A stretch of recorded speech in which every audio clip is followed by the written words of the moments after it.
a child with lots of love. Lots of love, lots of love, lots of love, lots of love.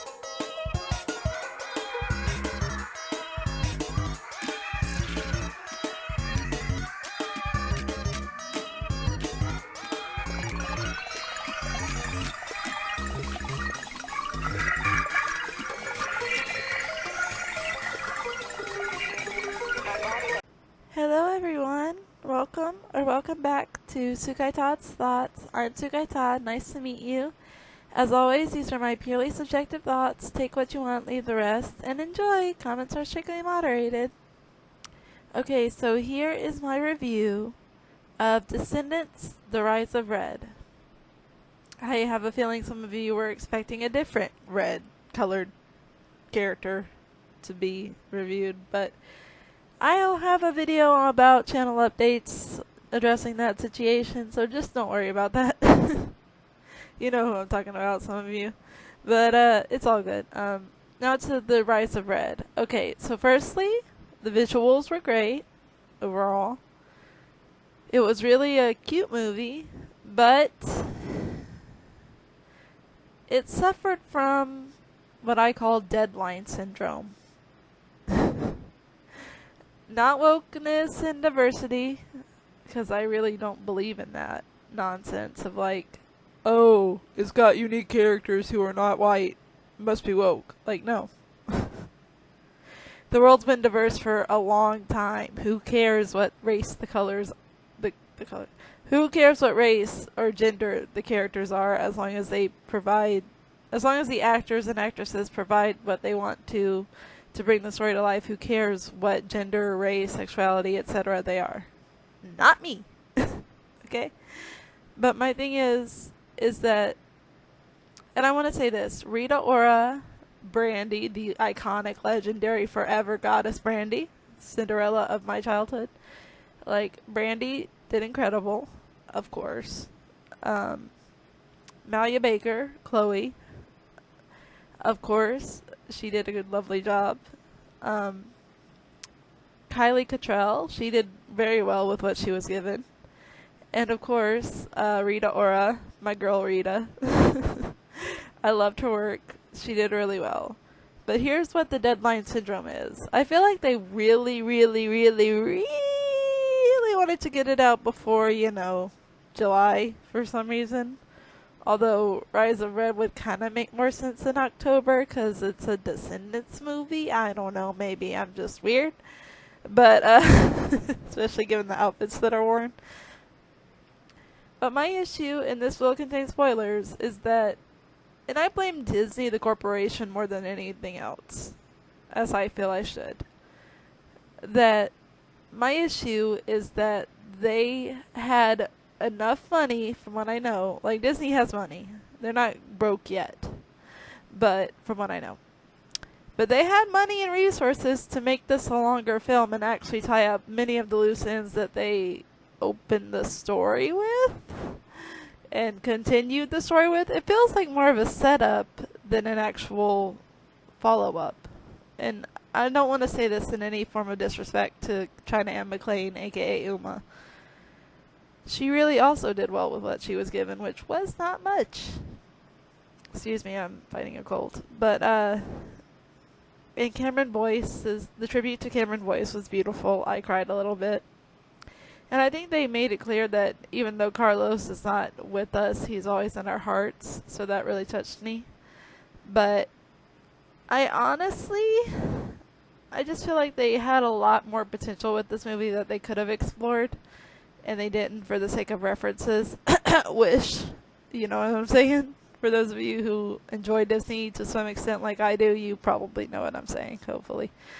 But, yeah, Descendants, Rise of Red, it was cute. It was decent.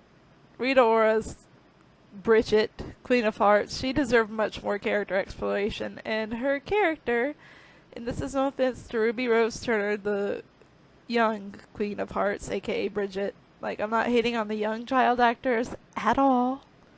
But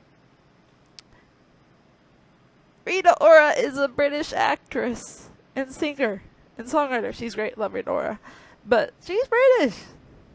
The Queen of Hearts is canonically a British character. I said this in my first, I guess you could say preview of thoughts on this. Queen of Hearts is a canonically British character. Bridget is a French name, vaguely European, so she should at least have a vaguely European accent. That's all I'm saying. Like a vaguely European accent. Doesn't have to be Polish, but just something believable enough to understand that she is in fact British, because she's from Wonderland. They still call it Wonderland. It's actually Underland, but I digress. Anyway, you get the point. It still got on my last nerve that they took a canonically British character who is both British from beginning to end in terms of her older quote-unquote age as a VK or whatever, and made her, easily understandable Western American voice. It's like, she doesn't need to have an easily palatable voice. She's literally a British character, and it would have been more interesting had she been able to explore through that side of her character.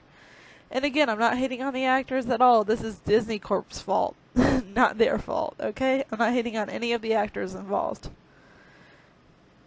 Although some of them, let's see this, have potential. Yeah, Dara Renee, I believe is her name. Ursula's little sister. I'm just going to call her Ursula's little sister because I do not want to butcher her name. Yeah, she can sing, she can dance, but she's not the best I've seen. She actually was kind of painful to watch after Perfect Revenge. Like, Perfect Revenge slaps, don't get me wrong, like, it hits hard, but she didn't have a whole lot of character for her. And again, I don't blame the actor for that. I don't blame the person who played her. I blame Disney for not writing or thoroughly exploring her abilities as a character. It was more just a... And before anyone says it, I understand that it's a cash grab. I'm fully aware of that. I'm not going to ever be like, wait, cash grab. No, it's not that. For me, what it is that it felt like a very long advertisement for the soundtrack in which one of the songs that I really liked wasn't even used, and it's a cover of The Great Avril Lavigne. Need I say more? But no, seriously, it felt like a soundtrack advert more than a movie. And that's not fair to the actors and stylists and, Uma's costume designer. Like, that's not fair to everyone who worked on the film. That's not fair to them. It felt very rushed and kind of unfinished at the end. And I think it deserved better. I think Descendants Rise of Red deserved better. Furthermore, I feel like the character of Alice should have been involved in Wonderland, because she is in the Descendants Wicked World series. I feel like they neglected the fact that Red Queen came from Alice in Wonderland. Darlings, the Red Queen was in Alice. Whether you hate it or love it, Tim Burton's capturing of Alice in Wonderland was the closest to Lewis Carroll's work. Not defending Lewis Carroll as a person, I'm just stating the facts. That's probably why a lot of people hated it. Wait, it's so dark. Yeah, have you read the books? Not the Disney version, but the actual books? You might be shocked. Might hurt your feelings a little bit, but that's actually quite accurate to the story. I digress. And when I say the story, I mean the original stories of Alice in Wonderland. And it's in, not and, in Wonderland. Because, rabbit hole. Anyway. But yeah, I think that Kylie Cottrell, Malia Baker, Brandy, girl, when Brandy started singing, I was sniffling. Brandy, and of course, Rita Ora, my girl Rita Ora. She's not a girl, but she did a great job. Everyone did an incredible job with what they had, especially given the fact that they didn't have much. But I enjoyed it. I'll give it a 3.5 out of 10. Or 3.5 out of 5, which is slightly average. Slightly above average. It's slightly below average overall in terms of what they could have done. But it's slightly above average given the music and the visuals. But they really could have done more. And I feel like Merlin got robbed from us. They could have done so much more with that, and they didn't. So I'm really frustrated about that. But, they had Merlin and the Mad Hatter. Bruh, you could have done more, Disney. You know you could have done better than that. I'm disappointed, but not surprised. Just disappointed. Very disappointed, bruv. You could have done so much better, bruv. I expected more from you. Not really more, but you still had an opportunity, and you still wasted it. And I was talking about this with a friend of mine, but Disney is not just the Titanic. They're handing out lifeboats at this point, but that's just my opinion. Thanks for watching. Bye now.